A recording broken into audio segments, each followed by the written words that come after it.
What's up, everybody? It is your boy Slim the Streamer back with a new video. Smash that like button and subscribe button. Guys, what in the heck happened to Splinter Cell? You guys remember that? You guys remember Splinter Cell? I sure remember Splinter Cell. You know why? Because I played just about every Splinter Cell game that ever existed. But for some reason, Splinter Cell just stopped. Like, I don't know why did they stop making Splinter Cell. We need a Splinter Cell in 2025 going into 2026. We need a Splinter Cell. Splinter Cell is one of the greatest, if not the top tier greatest stealth games. When it comes to stealth games, gotta be one of the greatest stealth games of all time. Gotta be. And when I'm talking Splinter Cell, I'm going to specifically point out Tom Clancy's Splinter Cell Chaos Theory 2005. That game, to me, was one of the greatest, if not best, Splinter Cell games they ever made. We can talk about the first Splinter Cell. I'm going to be honest with you guys. The first Splinter Cell, it was an introduction to the Splinter Cell franchise. It was all right. It was great, but you really couldn't do much far as, unlike the rest of the Splinter Cell, but it was a great introduction. You mostly stand in the shadows, stay close up in the shadows, not to get caught. If you were to get caught, the mission will be over type thing. I personally, I really didn't like it because I'm like, well, what the hell? So the first Splinter Cell, again, it was great for an introduction, right? The very first Splinter Cell came out in 2002. So it was a great introduction to the Splinter Cell franchise. But again, it wasn't my favorite, but it was still good, right? Then you got Splinter Cell Pandora Tomorrow. That came out in 2004. Pandora Tomorrow, also developed by Ubisoft, was good. Unlike the other games in the series, which generally lead towards the information-based thread, this plot, Pandora Tomorrow, focused on biology warfare, in which the Indonesian terrorist group threatened to infect people with the smallpox virus. Fisher is also giving ad-libs like SWAT terms and whistling. So, that's when the whistle was invented. You could whistle and stuff like that, do different things by getting enemies' attention and stuff like that. Pandora Tomorrow was actually a really, really great game. I enjoyed Pandora Tomorrow. I played the crap out of it back then. So Pandora Tomorrow was really, really, really good. Pandora Tomorrow, I remember playing it. It wasn't as much action, right? But it did more than if you got caught, the mission's over type thing. If you get caught, you pretty much get shot and die. But Pandora Tomorrow was really, really a great skill level game. Far as had a little bit, again, you had a little bit of extra weapons, a little bit more things to do, unlike the first one. But Pandora Tomorrow was really good. Now we're going to my favorite Tom Clancy Splinter Cell of all time, which is Chaos Theory. I personally believe, literally, out of all the Splinter Cell games they made up until the last one, which was Blacklist, I honestly believe Chaos Theory was the best one out of all of them. Now, Chaos Theory came out back in 2005, the Unreal Engine, and heavily modified at the time. The game includes a number of new features, including adding combat knives and player inventory maps. Also, more open with multi ways of achieving the end goal. So in this game, you had different ways of doing different things to end your goal. You didn't have to just do it one way. You could do it this way, that way, however way you choose. So Chaos Theory, and the levels, it's so many levels you had. You had, the mechanics. When Sam Fisher is talking to the guys, you could choke them out, you could stab them. The stabbing mechanic was kind of weird. If you look back on it now, the stabbing mechanic, it's kind of weird because he take his knee and the knife and he just hits you in the back and there's no blood or nothing. He just die. But again, for 2005, hey man, Chaos Theory was a really good game. Then you got other ones, Double Agent. Oh my God. Dude, I'm going to be honest with you. Double Agent sucked. I'm going to be honest with you. Double Agent, Double Agent sucked. The first series, for the series' fourth installment, Double Agent, two separate versions were created for the General 6 console and the Wii. You guys remember that? The Wii. And the other Xbox 360, Microsoft Windows, and PlayStation 3. Double Agent features a trust system that presents the player with moral dimensions. It's the first game in the series with hub-like era where Sam Fisher explores a object. Oh my God, I'm tripping over these words. Objective between missions. I did not like Double Agent, and because Double Agent pissed me off, it was too much. It was way too much story mode.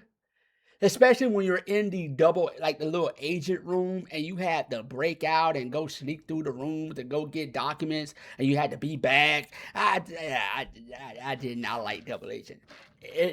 Double Agent just seemed pointless to me. Some of you guys made it like Double Agent, but I hated it. I did not like Double Agent at all. I thought Double Agent was whack. Towards the end, it had a good bit of action. Towards the end, Double Agent had a good bit of action, but I just couldn't get with it. I couldn't get jiggy with it. Splinter Cell Conviction. Oh my God. What? Splinter Cell Conviction, 2010. Oh my God. Okay. I'm gonna stretch back for this one. Splinter Cell Conviction was originally announced on May 23, 2007 when Ubisoft released a trailer for the game. The game was due to release on November 16, 2007. However, the game missed its initial launch date, and on May 19, 2008, it was reported that Convictions was officially on hold and that the game had been taken back to the drawing board. Really? The drawing board? Seriously, Ubisoft? Anyway. Ubisoft announced that the game had been pushed back to the 2009 10th fiscal year at E3 2009. The developers confirmed that the new Conviction had been developed since early 2008, commenting that the gameplay has evolved a lot and the visual direction is simply much better. The game release date was pushed back several times. On March 18, 2010, the demo was released on Xbox 360. Oh my God, I remember that. Oh my God. Conviction is supposed to be this groundbreaking game that everybody thought that it was going to just advance Splinter Cell into this new genre, and it's supposed to be this big, fresh new look. Because Sam Fisher wasn't moving as slow, as methodical. He was a lot faster. He was basically like Tom Cruise on steroids, just moving and ducking and dodging shots. And Conviction was trash. Conviction was trash, and it finally came out in 2010. But it didn't. The stealth element, it just wasn't there to me. It was there, but it was like this new flashy run and gun game. I just didn't like. Now the action, I will say, as far as the action in Splinter Cell Conviction was okay. The action pack, it was new because again I was used to the slow pacing Splinter Cell, the slow moving, the take your time Splinter Cell, the hiding in the shadows and waiting Splinter Cell. And Conviction just brought on a fast paced game that I just wasn't used to, and I just honestly didn't like it. Now we're gonna move on to Blacklist. Now they got Splinter Cell Classic Trilogy that came out in 2011. We're not going to count that because that's just going back to the 3 games we just previously talked about. But we're going to talk about Blacklist. Now Blacklist actually, surprisingly to me, was good. I actually love Blacklist. I thought Blacklist was great. Ubisoft Toronto was released on August 20th, 2013. Blacklist boosted the new feature combination gameplay with chaos theory and conviction. So Blacklist had both merged together, and that's what I liked about it. It kept Chaos Theory and they could have and Conviction they merged it together. It was fast paced, but it had all the action of Chaos Theory with it. You can move slow, you can take your time, you can move fast, run and gun, but you could also do a lot of different slow pacing combos. I liked it. Waiting in the shadows. You wait for the guy to come out. You drag him down. You hit him with the knife. You could do lethal, non-lethal. So I moved it. And the best part was the marksman and execute. The mark and execute, where you tag the enemies and you just pow, pow, pow. That was great. That was great. I love Blacklist, Splinter Cell Blacklist. But that was it. That was the last Splinter Cell game that they ever made, and I'm still trying to figure out what the crap happened. Splinter Cell, I don't know if they got just tired of making the same games over and over again, but in my opinion, Splinter Cell needs to come back in 2025. Now, I don't know what a Splinter Cell in 2025, 2026 will look like. I don't know if they'll go back to the old school classic slow-paced movement of Chaos Theory, or I don't know if they'll do more faster gameplay. Maybe people liked it, the faster gameplay of a Blacklist or a